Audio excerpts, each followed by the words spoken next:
أعوذ بالله من الشيطان الرجيم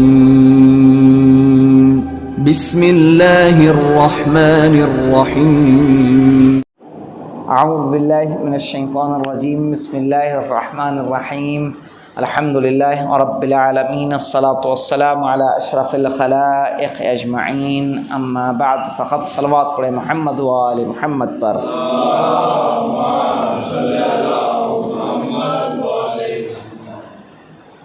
آج ہماری گفتگو ہے شیعہ شناسی میں شیعہ ماخذ اصول و فروع کا ماخذ کیا ہے۔ ماخذ کس کو کہیں گے پہلے سمجھ لیں۔ ماخذ کہیں گے، اخذہ یا اخذو کہتے ہیں لینے کو، ماخذ یعنی جہاں سے لیا جائے، جہاں سے لیا جائے اس کو بولیں گے ماخذ۔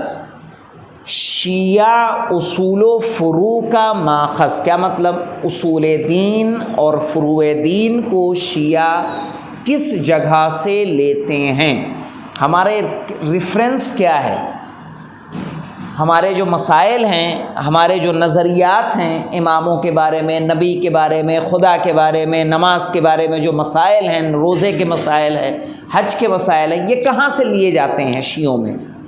کہاں ان کو چار مقامات سے لیا جاتا ہے، چار جگہوں سے۔ سب سے پہلا ہے قرآن، قرآن سے لیتے ہیں، اور یہ قرآن میں تمام مذاہب مشترک ہیں، اس میں کسی کو کوئی اعتراض نہیں، ہر کوئی قرآن سے اپنے منابع کو لیتا ہے، وہ اس کا ماخذ مسائل کا، عقائدی مسائل ہوں چاہے فقہی مسائل ہوں، کون ہے؟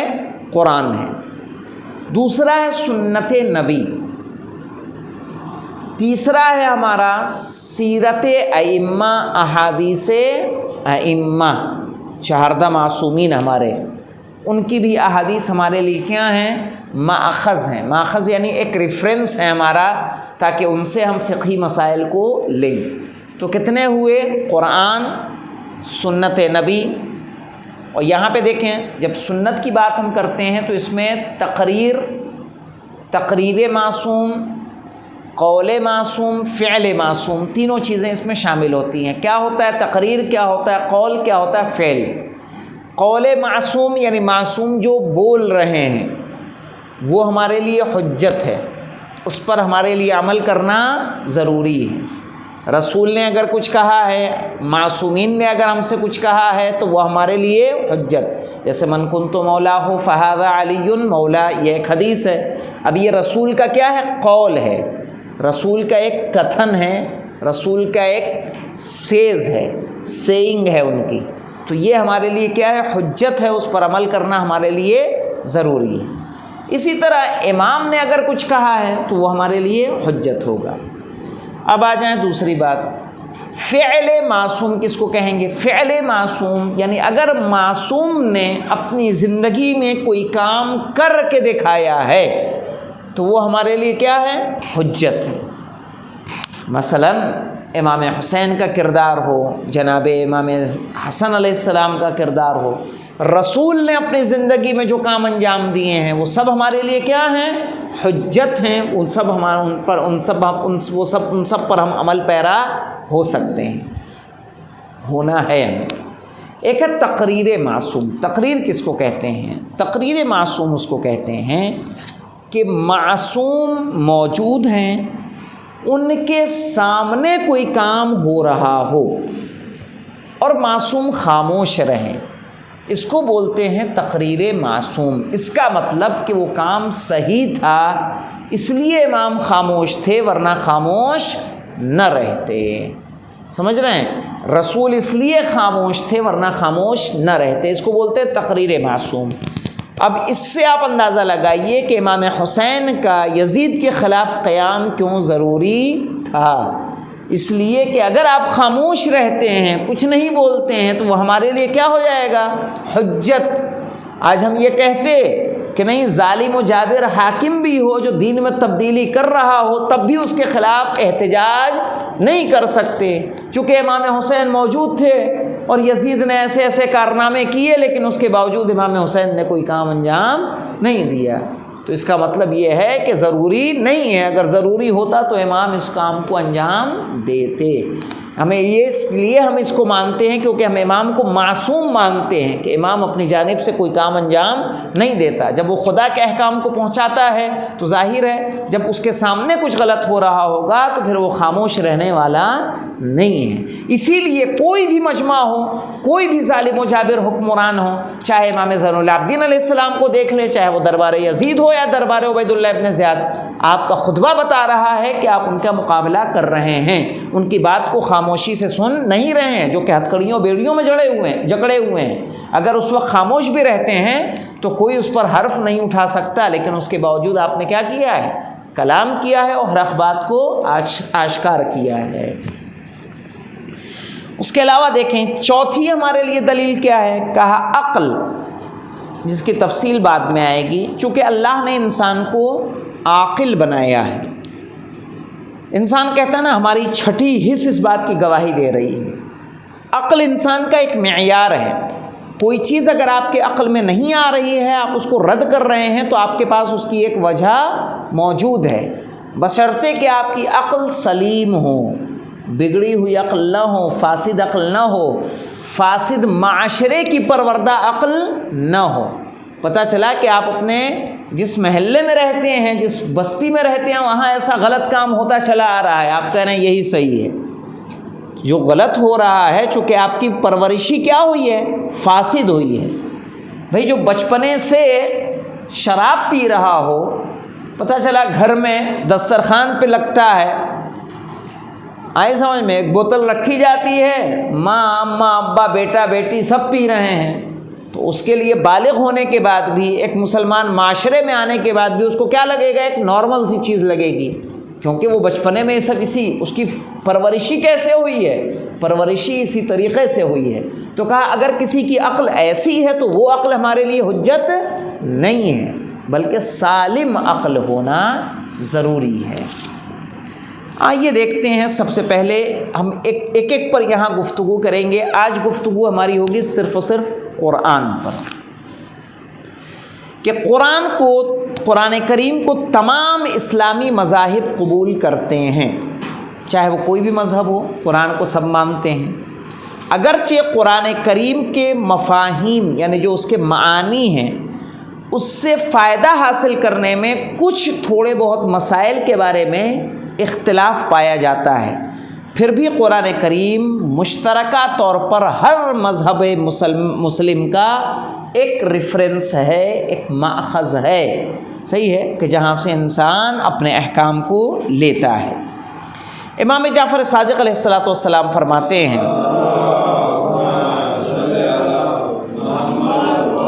کہ ان اللہ تبارک و تعالی انزل فی القرآن تبیان کل شیء، اللہ نے قرآن کریم میں ہر چیز کو بیان کر دیا ہے، حتی واللہ ما ترک اللہ شیئا یحتاج الیہ العباد، یعنی بخدا اللہ نے کوئی ایسی چیز نہیں چھوڑی ہے جو قرآن میں نہ آئی ہو جس کی بندوں کو ضرورت ہوتی ہے یا ہو سکتی ہے، تمام چیزیں قرآن میں ہیں۔ لا يستطيع عبد يقول ولو كان هذا انزل في القرآن الا وقد انزله الله فيه، کوئی بندہ ایسا نہیں ہے جو کہہ دے کہ اگر یہ چیز قرآن میں ہوتی تو بہت اچھا ہوتا۔ اللہ نے ہر چیز کو قرآن میں رکھ دیا ہے، صحیح ہے، لا رطب ولا یابس الا فی، ہے نا، کہ کوئی خشک و تر نہیں ہے کہ جو قرآن میں موجود نہ ہو، ہر چیز قرآن میں اللہ نے شامل کر دی ہے۔ اس کے علاوہ دیکھیں دوسرے مقام پر چھٹے امام ہمارے ارشاد فرماتے ہیں کہ ما من امر یختلف فیہ اثنان، کسی بھی معاملے پہ اگر دو لوگوں میں اختلاف ہو جائے، کوئی بھی دنیا کا کوئی سا معاملہ ہو، اگر دو لوگوں میں جھگڑا ہو رہا ہے، نا اتفاقی ہو رہی ہے، اختلاف ہو رہا ہے، وَلَهُ أَصْلٌ فِي كِتَابِ اللَّهِ عَزَّ وَجَلَّ، تو اس کی اصل قرآن میں موجود ہے۔ جھگڑا کسی بھی نوع کا ہوگا، کہا اصل اس کی قرآن میں موجود ہے، ولیکن لا تبلغہ عقول الرجال، لیکن لوگوں کی عقلیں وہاں تک نہیں پہنچ سکتی۔ ظاہر ہے اس کے لیے علم کی ضرورت ہے، تفسیر کی ضرورت ہے، پڑھنے کی ضرورت ہے، کیونکہ قرآن کے ایک ظاہری معنی ہیں اور ایک قرآن کے باطن میں جا کے اس کے دوسرے اور بھی معنی ہیں۔ صحیح ہے، تو کچھ ظاہری معنی ہے، جیسے اقیم الصلاۃ کیا ہے؟ ظاہری معنی ہے اس کے، اقیمو یعنی قیام کرو، نماز کو قائم کرو، وآتوا الزکوٰۃ، زکوٰۃ کو دو۔ اب یہ ورڈ ہے، ورڈ کا سیدھا جو ترجمہ ہوتا ہے وہ ہم اس کو لے لیتے ہیں اور نماز کو قائم کرتے ہیں، زکوٰۃ دیتے ہیں۔ اس میں کوئی ایسا نہیں ہے کہ سوچنے سمجھنے والی بات ہے۔ قرآن نے عربی کی سلیس زبان استعمال کی ہے، آسان ترین زبان، قرآن خود کہہ رہا ہے۔ اس کے علاوہ دیکھیں، جہاں تک حدیث کی بات ہے، ائمہ طاہرین کی نظر میں قرآن کو اتنا درجہ دیا گیا ہے، قرآن کا مقام ہمارے یہاں شیعوں کے ہاں کیا ہے؟ کوئی اگر کہے کہ ہم علی علیہ السلام کو بڑھا دیتے ہیں، کوئی اگر کہے کہ ہم رسول کو بڑھا دیتے ہیں، کوئی کہے کہ اگر ہم حسین کو بڑھا دیتے ہیں، بڑھانے کا مطلب یہ ہے کہ ان کی بات قرآن سے اوپر، ان کی بات علی کی بات قرآن سے اوپر معاذ اللہ، لیکن ایسا نہیں ہے۔ معصوم کیا فرما رہے ہیں کہ اگر قرآن مجید کو اس درجہ ہمارے یہاں اہمیت حاصل ہے کہ اگر ہماری جو روایتیں ہیں اگر وہ قرآن سے ٹکرا جا رہی ہیں تو تم ان روایتوں کو قبول مت کرو، دیوار پر دے مارو۔ باقاعدہ حدیث میں پڑھ رہا ہوں، اصول کافی کی حدیث ہے، ما وافق کتاب اللہ فخذوہ، کا جو روایتیں اللہ کی کتاب سے موافقت کر جائیں، میل کھا جائیں، اسے لے لو۔ وما خالف کتاب اللہ فدعوہ، اور جو اللہ کی کتاب کی مخالفت کریں اسے چھوڑ دو۔ ایک آسان سا معیار ائمہ نے ہمیں دے دیا ہے کہ احادیث آپ پہ بہت ساری آئیں گی، اس سے کتنی اسلام کی مشکل آسان ہو جائے گی اگر ہر کوئی اس پیمانے کو اپنا لے، چاہے وہ سنی ہو یا شیعہ، اگر اس کو اپنا لے گا تو جتنی بھی جعلی حدیث ہیں اگر وہ قرآن سے ٹکرائیں گی، اس کا مطلب وہ قرآن کا حصہ نہیں ہے۔ ایک آسان سا نسخہ ہے کہ نہیں ہے؟ کہا جو قرآن کی مخالفت کر دے اسے چھوڑ دو۔ ایک دوسرے مقام پر آپ نے ارشاد فرمایا، اصول کافی ہی کی حدیث ہے، جلد نمبر 1، باب الاخذ بالسنت و شواہد الکتاب، کہہ رہے ما لم یوافق من الحدیث القرآن فہو زخرف، کہا جو روایتیں قرآن سے میل نہ کھائیں، میچ نہ کریں، تو وہ بکواس ہے، پھر اسے کیا کر دو؟ چھوڑ دو۔ زخرف یعنی بکواس، پھر اسے ہمیں لینا نہیں ہے، اس پر عمل نہیں کرنا ہے۔ اسی لیے ہم قرآن یعنی ہر حدیث پر عمل نہیں کر سکتے، کیونکہ ہم اس کے معنی کو نہیں جانتے، ہمارے پاس قرآن کا پورا علم نہیں ہے کہ ہم اس کو کیا کریں؟ چیک کریں۔ ہم تقلید کیوں کر رہے ہیں؟ اسی لیے کر رہے ہیں، مرجع بتائے گا کہ کون سی حدیث صحیح ہے، کون سی حدیث صحیح نہیں ہے، چونکہ ان کی نگاہیں ہیں تمام احادیث پر، تمام قرآن کی آیات پر، ان کے معنی کو سمجھ رہے ہیں دقیق طریقے سے۔ اس کے علاوہ دیکھیں، ایک دوسرا مسئلہ آتا ہے شیعوں کے ہاں، جو الزام سازی ہوتی ہے قرآن میں تحریف کا، کہ شیعہ قرآن میں تحریف کے قائل ہیں۔ ایک واقعہ میں آپ کو بتاؤں، میں اس سے پہلے اعظم گڑھ، مسلمانوں کا ایک بہت بڑی سٹی ہے، اعظم گڑھ میں کافی مسلمان ہیں، وہاں کا ایک قصبہ ہے سرائے میر، جہاں میں نے 4 سال تقریباً مکتب پڑھایا ہے، تنظیم المکاتب کا مکتب، اور وہیں پہ رہ کے میں نے انٹر پاس کیا، کمپیوٹر کورس کیا، یہ وہاں کی اپلبدھیاں تھیں۔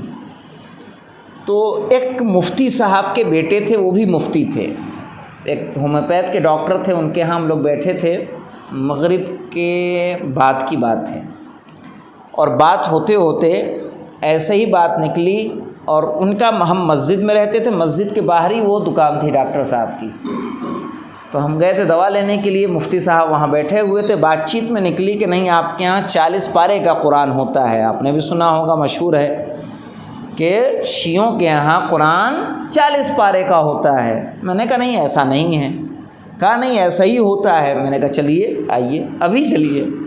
ان کو فوراً میں لے کے آیا مسجد میں لے کے آیا. میں نے کہا قرآن جتنے رکھے ہیں سب اٹھا کے دیکھیے. قرآن جتنے رکھے تھے اٹھا کے ان کو دکھایا تو کہنے لگے ہو سکتا ہے دکھانے کے لیے مسجد میں یہ والے رکھ دیے ہوں. تو اب جس کو نہیں ماننا ہے تو اس کو کیا کریں گے؟ صحیح ہے. تو یہ تحریف، یہ بدنام کیا گیا ہے شیعوں کو. کچھ روایتیں ہمارے ہاں پائی جاتی ہیں، کچھ روایتیں سنیوں کے ہاں بھی پائی جاتی ہیں. ایسا نہیں ہے کہ تحریف کی روایت ان کے ہاں نہیں پائی جاتی کہ قرآن میں کمی ہوئی ہے، قرآن میں زیادتی ہوئی ہے، کہ قرآن پتوں پہ لکھا ہوا تو پتہ چلا بکری کھا گئی کچھ پتے، تو کچھ سورے اس میں چلے گئے ہیں. اس طرح کی روایتیں موجود ہیں. صحیح. جو کہ قرآن جب قرآن کی ابتدا ہو رہی ہے تو کیا ہو رہا ہے؟ ذالک الکتاب لا ریب فیہ انا نزلناہ وانا لہ لحافظون. ہم نے اس کو نازل کیا ہے، ہم ہی اس کی حفاظت کرنے والے ہیں. تو اس میں کسی طرح کا زیر زبر کا رد و بدل ممکن نہیں ہے. ہمارے جو شیعہ عالم دین ہیں، اگر کچھ عالم دین اس بات کا اقرار کرتے ہیں کہ کچھ آیتیں امامت کے اوپر تھیں جو دلالت کرتی تھیں وہ اب قرآن میں موجود نہیں ہیں، تو یہ ان کی شخصی رائے ہو سکتی ہے، پورے شیعوں کی رائے نہیں ہو سکتی. آئیے دیکھتے ہیں مولانا کہ آسمانی کتابوں میں دو طرح کی تحریف ہوتی ہے. ایک لفظی تحریف ہوتی ہے، ایک معنوی تحریف ہوتی ہے. لفظی تحریف یعنی لفظوں میں کمی اور زیادتی کا ہونا. معنی میں کیا ہوتا ہے کہ معنی کو اپنے اعتبار سے لے لینا. آیت لیں ہم، آیت کی تفسیر وہ نہ کریں کہ جو خدا کہنا چاہ رہا ہے، اس کی ہم اپنے اعتبار سے تفسیر کر لیں. مثلاً جب خوارج نے مولا کائنات کے خلاف نعرہ بلند کیا تھا، کیا کہا تھا؟ ان الحکم الا للہ. تو مولا کائنات نے کیا کہا تھا؟ کلمۃ الحق یراد بها الباطل. بات صحیح ہے لیکن اس سے مراد کیا لیا جا رہا ہے؟ باطل مراد لیا جا رہا ہے. یعنی جو اس سے مطلب مراد لیا جا رہا ہے وہ صحیح نہیں ہے. تو کہا آیت قرآنی کو ہم لیں اور اس سے اگر غلط مطلب نکال رہے ہیں تو پھر کیا ہوگا؟ پھر اس کو بولتے ہیں تفسیر بالرائے. یہ ہمارے ہاں جائز نہیں ہے کہ اپنی رائے کے اعتبار سے ہم قرآن کی تفسیر کریں، اس کو منع کیا گیا ہے. کہہ رہے ہیں معنوی تحریف یہ ہے کہ آسمانی کتاب کی آیتوں اور عبارتوں کے غلط معنی بیان کیے جائیں. یہ معنوی تحریف ہو جائے گی، جسے اصطلاح میں تفسیر بالرائے کہتے ہیں. قرآن میں تحریف کے سلسلے میں محققین زیادہ تر لفظی تحریف سے بحث کرتے ہیں کہ کیا لفظاً کوئی کمی ہوئی یا زیادتی ہوئی. لیکن کیونکہ اس بارے میں تو تمام مسلمانوں کا اجماع ہے کہ قرآن مجید میں کوئی آیت یا سورے بڑھایا نہیں گیا، اس میں سب ایک ہے، چاہے وہ سنی ہو یا شیعہ، کہ قرآن میں کسی چیز کا اضافہ نہیں ہے. اختلاف کس میں ہے؟ کمی ہونے کے بارے میں، کہ کیا قرآن سے کچھ کم ہوا ہے یا نہیں ہوا ہے.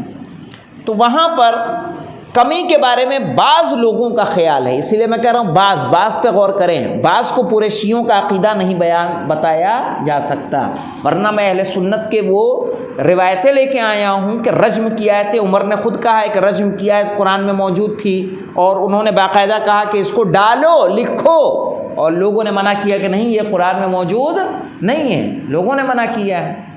اس کے پورے حوالے میں نے نکالے، سرچ کیے اور اس کو نکالے کہ کون کون سی ان کے احادیث اس طرح کی پائی جاتی ہیں جو تحریف کے قائل ہیں، کہ جو دلالت کر رہی ہیں کہ قرآن میں کوئی کمی واقع ہوئی ہے. اس کے علاوہ دیکھیں کیا بعض کا خیال ہے کہ اس سے بعض سورے یا آیتیں کچھ الفاظ کم ہو گئے ہیں، چونکہ کچھ شیعہ خاص طور پر امامت کے بارے میں اس طرح کی تحریف کے قائل ہیں، تو اس کو شیعوں کے مخالفین خصوصاً وہابی نے شیعوں کے خلاف ایک اعتراض بنا ڈالا ہے. کچھ کے عقیدے کو انہوں نے کیا کیا ہے؟ شیعوں پر ایک اعتراض بنایا، حالانکہ شیعوں کے بزرگ علماء کے نزدیک یہ نظریہ سراسر غلط ہے کہ کسی طرح کا کوئی اختلاف پایا گیا ہے. مثلا ہمارے ایک بڑی تعداد ہے علماء کی کہ جو تحریف کے قائل نہیں ہیں۔ صحیح، شیعوں کے واضح اکثریت کا نظریہ یہ ہے کہ پہلی تحریف تو قرآن مجید میں کسی لحاظ سے ممکن ہی نہیں ہے۔ کون سی پہلی تحریف؟ یعنی لفظ میں کوئی تحریف، کوئی کمی یا زیادتی۔ اور ہمارا موجودہ قرآن وہی قرآن ہے جو خداوند عالم کی جانب سے وحی کے ذریعے پیغمبر اکرم پر نازل ہوا ہے۔ چنانچہ قدیم دور سے ہی شیعہ علماء و مفسرین، فقہا اور متکلمین نے اس کی تصریح اور تاکید کی ہے۔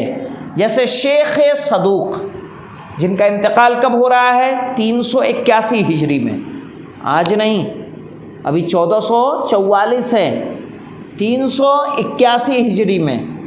یہ تحریف کے قائل نہیں ہیں، کہہ رہے ہیں وہی قرآن ہے کہ جو رسول کے زمانے میں موجود تھا۔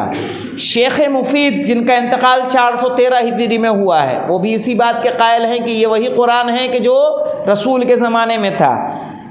اس کے علاوہ سید مرتضیٰ، جن کی 436 ہجری میں 436 ہجری میں وفات ہوئی ہے، وہ بھی اسی کے قائل ہیں۔ شیخ طوسی جو 460 ہجری میں وفات پائی ہے، امین الاسلام طبرسی جو 548 ہجری میں وفات پا رہے ہیں، اس کے علاوہ علامہ ہلی جن کو 726 ہجری میں وفات ہوئی ہے، محقق کرکی جو 940 ہجری میں وفات ہوئی، شیخ بہائی جو 1031 میں وفات پائے، ملا محسن فیض کاشانی جو 1090 میں کیا ہے وفات پا رہے ہیں، شیخ جعفر کاشف الغطا جو 1228 میں، شیخ محمد حسین کاشف الغطا جو 1373 میں، علامہ محسن امینی 1371 میں، امام شرف الدین عاملی 1402 میں، علامہ امینی 1390 میں، علامہ طبائی 1402 میں، امام خمینی 1409، آیت اللہ خوئی 1413۔ صحیح ہے، ان سب کا یہی نظریہ ہے کہ آج جو ہمارے پاس قرآن ہے یہ وہی قرآن ہے کہ جو رسول کے زمانے میں موجود تھا۔ کچھ لوگ یہ کہتے ہیں کہ جب امام آئیں گے، ایک حدیث ہمارے اصول کافی میں اس طرح کی موجود ہے کہ جب امام آئیں گے تو وہ قرآن اپنے ساتھ لے کر آئیں گے کہ جو مولائے کائنات نے جمع کیا تھا۔ اس سے وہ دلیل دیتے ہیں کہ وہ جو قرآن امام زمانہ لے کر آئیں گے وہ قرآن اس قرآن سے کیا ہوگا؟ جدا ہوگا، جو کہ ایسا نہیں ہے۔ مولائے کائنات نے جو قرآن جمع کیا تھا اس قرآن میں سبب نزول تحریر کیا تھا۔ سبب نزول کس کو کہتے ہیں کہ کون سی آیت کس وجہ سے نازل ہوئی، صحیح ہے، اس کی تفسیر موجود ہے، کون سی ناسخ ہے، کون سی منسوخ ہے، کون سی آیتیں متشابہات پائی جاتی ہیں، ان چیزوں کو مولائے کائنات نے جمع کیا ہے، چاہے کہ اس قرآن کو تسلیم نہیں کیا گیا۔ وہ قرآن امام زمانہ لے کے آئیں گے، نہ کہ وہ کوئی دوسرا قرآن ہوگا کہ جو ہم ماہ رمضان میں پڑھ رہے ہیں اس سے کوئی الگ ہوگا۔ جو ہم تلاوت کر رہے ہیں پوری دنیا کی مسجدوں میں جائیں گے، چاہے وہ شیعہ ہو سنی ہو، وہی قرآن ملے گا۔ خصوصاً میرے محراب میں جو قرآن رکھا ہے یہ وہی قرآن ہے جو سعودیہ سے جاری ہوتا ہے، صحیح ہے، وہاں کی چاپ ہے، یہ خط عثمانی، صحیح، جو ہمارے پاس اس وقت ابھی موجود ہے محراب کے اندر، وہ یہاں کا نہیں، وہ انٹرنیشنل قرآن ہے، صحیح ہے، وہ انڈیا کی چاپ نہیں ہے۔ انڈیا کی چاپ جو آپ لوگ پڑھتے ہیں وہ انڈین چاپ ہے، لیکن وہ عرب چاپ ہے۔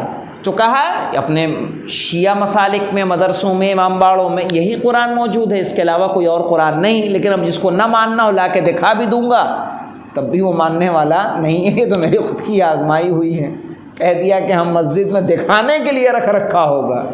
بھائی کس کو اتنی فرصت ہے؟ کون کس کی مسجد میں جا رہا ہے؟ ہم جائیں سنیوں کے یہاں، بھائی تمہارے یہاں 60 پاروں والا قرآن ہے لیکن تم نے دکھانے کے لیے یہ والا رکھا ہے۔ قرآن کے اجزاء کرنے سے قرآن میں کوئی فرق پیدا ہونے والا نہیں ہے۔ اگر ہم اس قرآن کو اگر ابھی بھی 60 پارے کا کر دیں آسانی کے لیے، آپ عرب میں جائیں گے تو ایک ایک پارے اس طرح کے نہیں ملتے ہیں وہاں۔ عرب میں جائیں گے، چونکہ آپ یہ دیکھیں گے کہ جب مجلس ہوتی ہے تو مجلسوں کے پہلے جب پارے تقسیم کیے جاتے ہیں، مجھے یہ بتائیے کہ آج کے انسان کے پاس اتنا وقت ہے کہ 45 منٹ لگا کے ایک پارہ پڑھ دے گا کسی کے لیے مجلس میں بیٹھ کے؟ نہیں پڑھنے والا ہے۔ 5 منٹ 10 منٹ وہ تلاوت کرتا ہے اور اس کے بعد مجلس شروع ہو جاتی ہے۔ تو وہاں کیا کرتے ہیں انہوں نے بہت کم پیج کے اجزاء بنا دیے ہیں، 5 پیج 4 پیج 10 پیج اس طرح کے کچھ اتنا کہ جو ایک 10 منٹ کے اندر انسان اس کی تلاوت کر لے۔ تو اس کا مطلب یہ تھوڑی ہے کہ قرآن کے مزید ٹکڑے ہو گئے ہیں، اتنے ہی سورے ہیں، اتنی ہی آیتیں ہیں، صحیح ہے، بس اس کو آسانی سے پڑھنے کے لیے ہم نے اس کو چھوٹے چھوٹے اجزاء میں پرنٹ کر لیا ہے۔ اس کا یہ مطلب نہیں ہے کہ شیعوں نے کیا کر لیا ہے، اتنے پارے کا قرآن بنا لیا ہے، نعوذ باللہ اس میں کہیں اور سے سورے شامل کر دیا ہے، صحیح ہے، کہ جو سورہ الحمد اور سورہ ناس پہ ختم نہیں ہو رہا ہے بلکہ اس میں کچھ اور بھی سورے پائے جا رہے ہیں۔ اس کے علاوہ دیکھیے کہ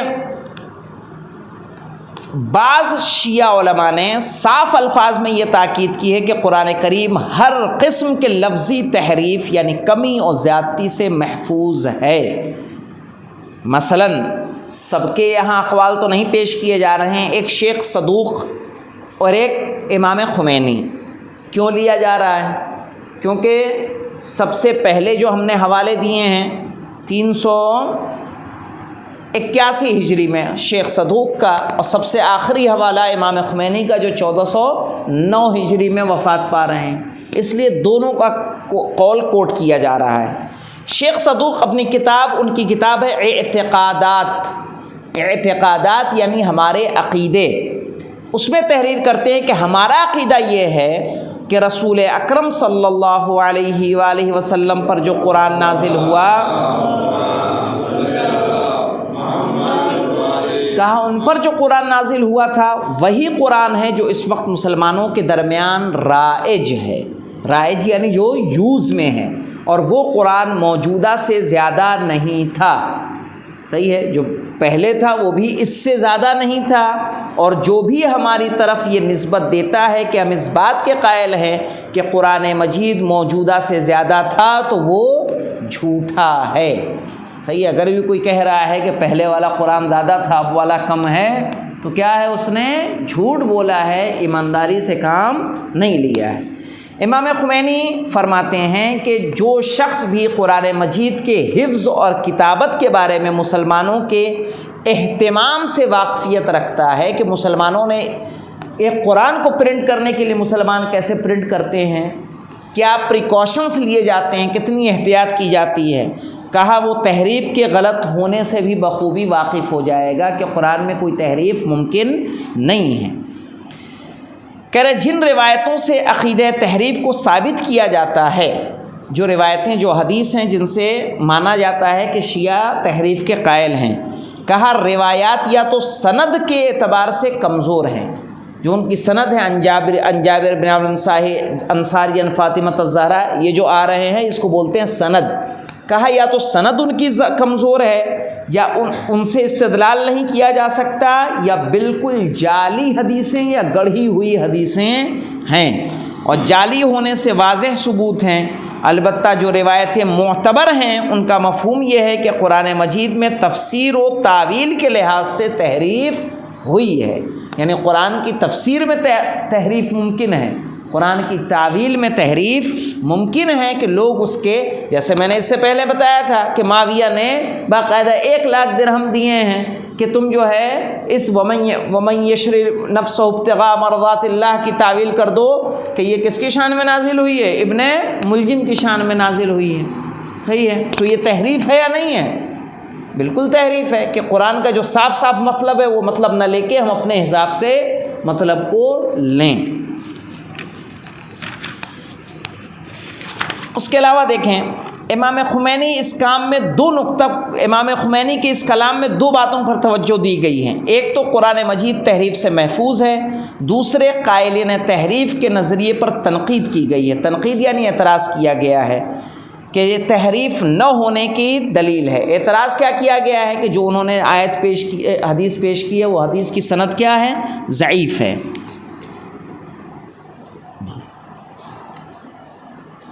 ہاں، اور کہا جن میں کمی کے ذریعے اعتراف کی بات کی گئی ہے، کہا یا تو ان روایات کی کوئی سند نہیں ہے لہٰذا اس سے استدلال نہیں کیا جا سکتا، یا ان کا جعلی ہونا بالکل واضح اور آشکار ہے، اور اگر مان لیا جائے کہ اس سلسلے میں کوئی حدیث صحیح روایت موجود ہے تو اس کی توجیح اور تعویل ممکن ہے کہ اس سے معنوی تحریف مراد ہے نہ کہ لفظی تحریف۔ یعنی کہہ رہے ہیں کہ اگر کوئی صحیح روایت ہمارے ہاں موجود ہے کہ قرآن میں تحریف ہوئی ہے تو اس کی توجیح کیا کریں گے کہ اس سے مراد لفظ میں تحریف نہیں ہے بلکہ معنی میں تحریف ہے۔ جیسا میں نے آپ کو ایک ابھی مثال دے دی کہ آیت کوئی ہے، اس سے مراد مولا کائنات ہیں، لیکن کہیں کہ نہیں یہ فلاں کی شان میں نازل ہوئی ہے۔ اس کے علاوہ دیکھیں کہ علماء اہل سنت نے بھی اس بات کو تسلیم کیا ہے کہ انہوں نے مذہب شیعہ کے دامن کو عقیدہ تحریف کی تہمتوں سے پاک سمجھا ہے۔ جیسے شیخ رحمۃ اللہ ہندی اپنی معروف اور وقی کتاب اظہار الحق میں کہتے ہیں، اہل سنت کے عالم دین ہیں، کہ اکثر شیعہ علماء کے نظریے کے مطابق قرآن کریم ہر طرح کی تبدیلی سے محفوظ ہے، اور شیعہ حضرات کمی کے ذریعے تحریف کے قائلین کے نظریات کو باطل سمجھتے ہیں۔ جامعہ ازہر جو کہ مصر میں موجود ہے، جامعۃ الازہر ایک بہت بڑی دنیا کی یونیورسٹی ہے، اس کے استاد ہیں شیخ محمد مدنی۔ وہ کہتے ہیں کہ امامیہ فرقہ، امامیہ یعنی اماموں کو ماننے والا، قرآن مجید کی آیتوں یا سوروں کی تحریف کا ہرگز قائل نہیں ہے۔ یعنی ہم ہرگز یہ نہیں مانتے کہ کوئی سورے میں یا کسی آیت میں تحریف ہوئی ہے، اگرچہ اس سلسلے میں ان حدیث کی کتابوں میں کچھ روایات ضرور آئی ہیں، بالکل اسی طرح جیسے ہمارے یہاں بھی اس طرح کی روایتیں موجود ہیں۔ تو ایسا نہیں کہ صرف شیعوں کے ہاں موجود ہیں کہ تحریف ہوئی ہے، بلکہ سنیوں کے ہاں بھی اس طرح کی روایتیں موجود ہیں، اور شیعہ اور سنی دونوں مذہبوں کے محققین انہیں غلط سمجھتے ہیں۔ جو بھی سیوطی کی کتاب الاتقان ملاحظہ کرے اسے اس قسم کی روایات مل جائیں گی جو ہماری نظر میں معتبر نہیں ہے، اور شیعوں کے بڑے علماء بھی تحریف اور قرآن میں کمی کے متعلق جو روایات ہیں ان کو غلط قرار دیتے ہیں۔ اسی طرح سے استاد مدنی نے ایک یہ بھی بات کی ہے کہ اگر کوئی شیعہ یا سنی غیر معتبر روایتوں کی بنیاد پر تحریف قرآن کا قائل ہو جائے، وہ روایتیں جو بھروسے کے قابل نہیں ہیں، تب بھی اگر مان لے کہ تحریف قرآن ہوئی ہے تو کہا یہ اس کا ذاتی نظریہ ہوگا، کسی سنی یا کسی شیعہ کا نظریہ نہیں کہلائے گا۔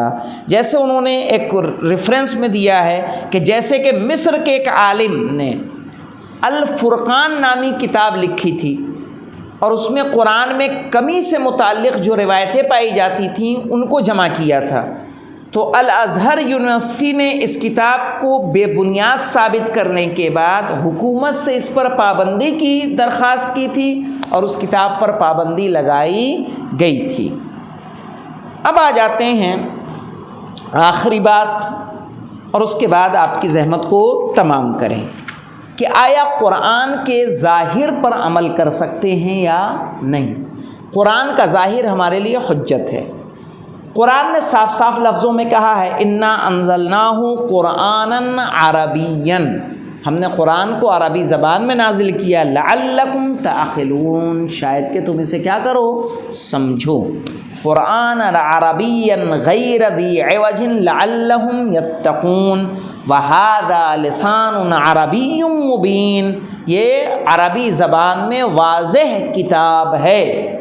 اب جب واضح ہے تو ظاہر ہے اس کا سمجھنے کے لیے ہمارے کیا ہے، قرآن جب واضح ہے تو قرآن ایسی بات کیوں کہے گا کہ جو بہت زیادہ چھپی ہوئی ہو، کہ جو انسانوں کی سمجھ سے کیا ہو، پرے ہو، کہ جس کو سمجھنے کے لیے انسان کو کیا ہو، بہت زیادہ پڑھے لکھے ہونے کی ضرورت ہو۔ سیدھی سیدھی بات کر رہا ہے، قل یا ایھا الکافرون، سیدھی بات ہے، اے کافروں، کہہ دو کافروں سے، لا اعبد ما تعبدون، میں اس کی عبادت نہیں کروں گا جس کی تم لوگ عبادت۔ صاف لفظ ہے، اس میں کوئی وہ نہیں ہے کہ چھپی ہوئی بات ہو، کہیں پوشیدہ بات ہو کہ اس سے یہ مراد نہیں ہے بلکہ اس سے کچھ اور مراد ہیں۔ تو توحید ہے، نبوت ہے، معاد ہے، جیسے بنیادی عقیدے، نماز، روزے جیسے عملی احکام کو قبول کرنے کا حکم دیتا ہے قرآن، کہتا ہے اقیموا الصلاۃ وآتوا الزکوٰۃ، ہم اس کو بے نہیں اسی طرح سے مانتے ہیں اور اسی طرح سے انجام دیتے ہیں۔ اس کے علاوہ دیکھیں رسول اکرم صلی اللہ علیہ وآلہ وسلم فرماتے ہیں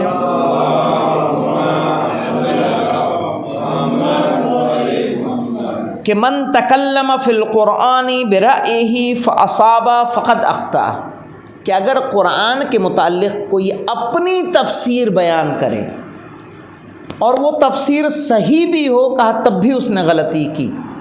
سوچیں، تفسیر بالرائے کے بارے میں کیا ہے؟ کہا اگر کوئی قرآن کا مطلب اپنے اعتبار سے نکال رہا ہے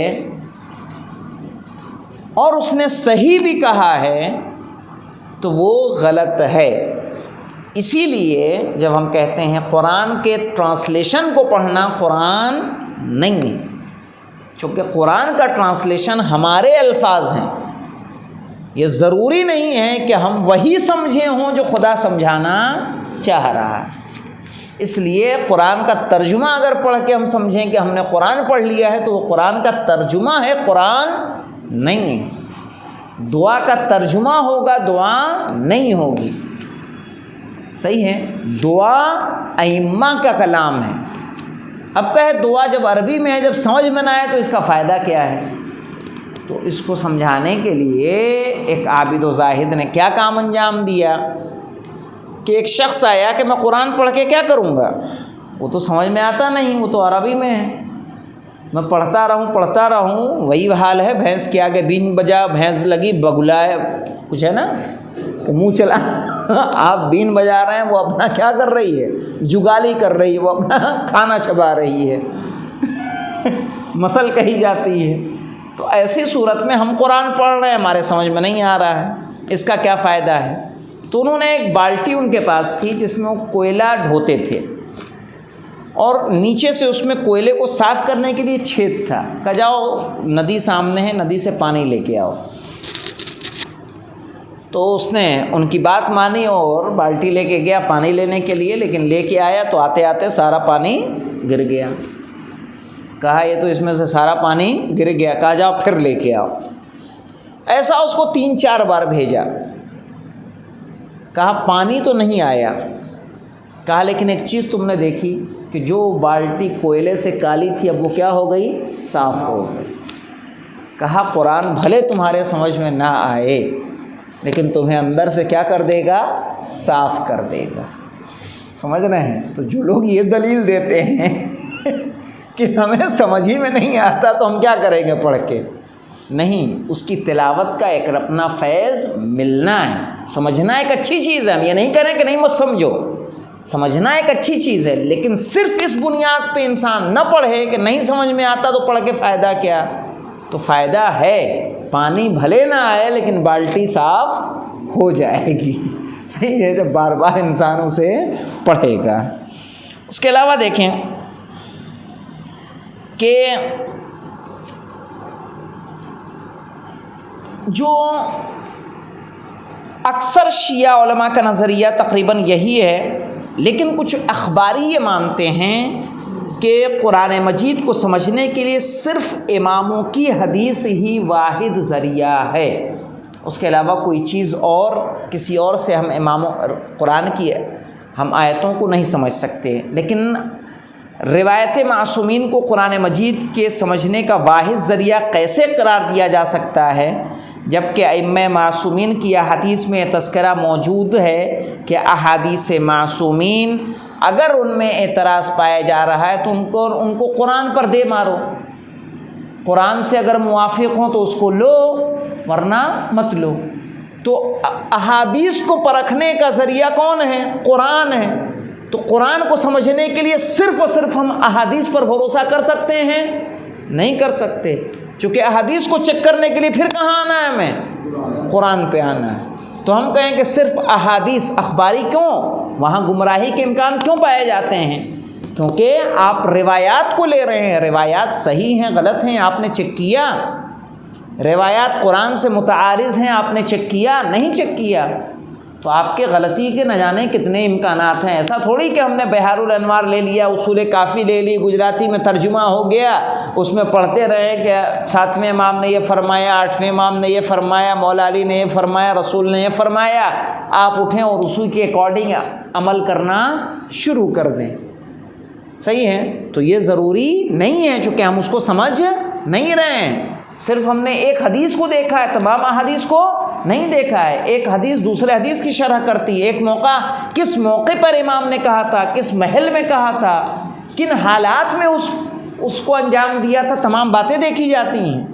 جیسے امام نے علی بن یقطین کو حکم دیا کہ ابھی تم عام لوگوں کی طرح سے وضو کرو، جیسے اہل سنت وضو کر رہے ہیں ویسے وضو کرو، کوئی اس حدیث کو سامنے رکھ کے اور اسی طرح سے وضو کرنے لگے کہ جیسے اہل سنت کرتے ہیں، اور پھر بعد میں جب حالات سازگار ہو گئے کہا جیسے پہلے کرتے تھے ویسے کرو۔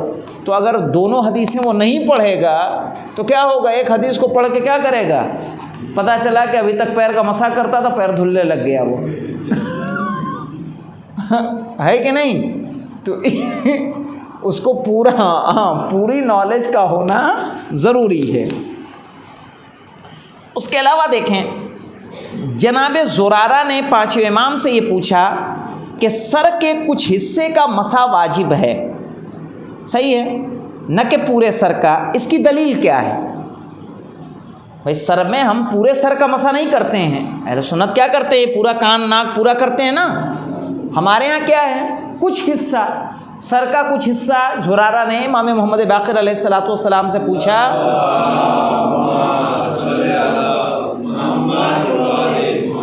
کہ ہم سر کے کچھ حصے کا مسح کرتے ہیں، اس کی دلیل کیا ہے؟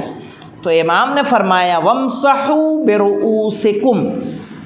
اب یہاں اس کو سمجھیے، وَامْسَحُوا بِرُؤُوسِكُمْ، رؤوس سر کی جمع ہے، راس کہتے ہیں سر کو، رؤوس یعنی سروں کا، با کہتے ہیں حصے کو، کچھ حصے کو، اس کو جزئیت کے لیے آتا ہے، پارٹ کے لیے آتا ہے با۔ اگر ایسا ہوتا وَامْسَحُوا رُؤُوسَكُمْ، اس کے معنی ہوتا اپنے سروں کا مسح کرو، پھر ہو جاتا پورے سر کا مسح کرنا، لیکن آیا ہے کیا وَامْسَحُوا بِرُؤُوسِكُمْ، تو یہ جو رؤوس کے ساتھ با لگا ہوا ہے وہ دلیل ہے کہ انسان کو سر کے کچھ حصے کا مسح کرنا چاہیے۔ تو جناب زرارہ کہتے ہیں جب امام نے یہ آیت پیش کی فَعَرَفْنَا حِينَ قَالَ بِرُؤُوسِكُمْ أَنَّ الْمَسْحَ بِبَعْضِ الرَّأْسِ لِمَكَانِ الْبَاءِ، با کی وجہ سے سر کے بعض حصے کا ہی مسح کرنا ہے۔ امام جعفر صادق علیہ السلام نے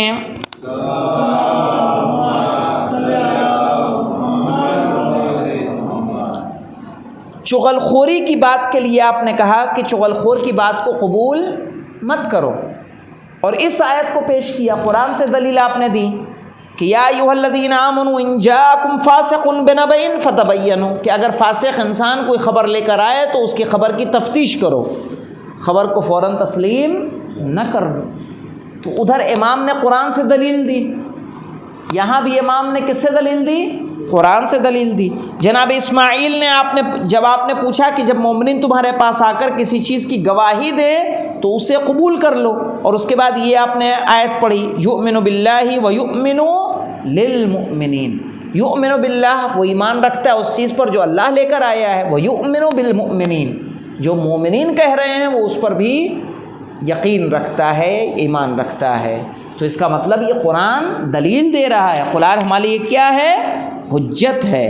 اگر یہ قرآن حجت نہ ہو تو پھر ظاہر ہے ہم مسائل کو اخذ نہیں کر سکتے ہیں۔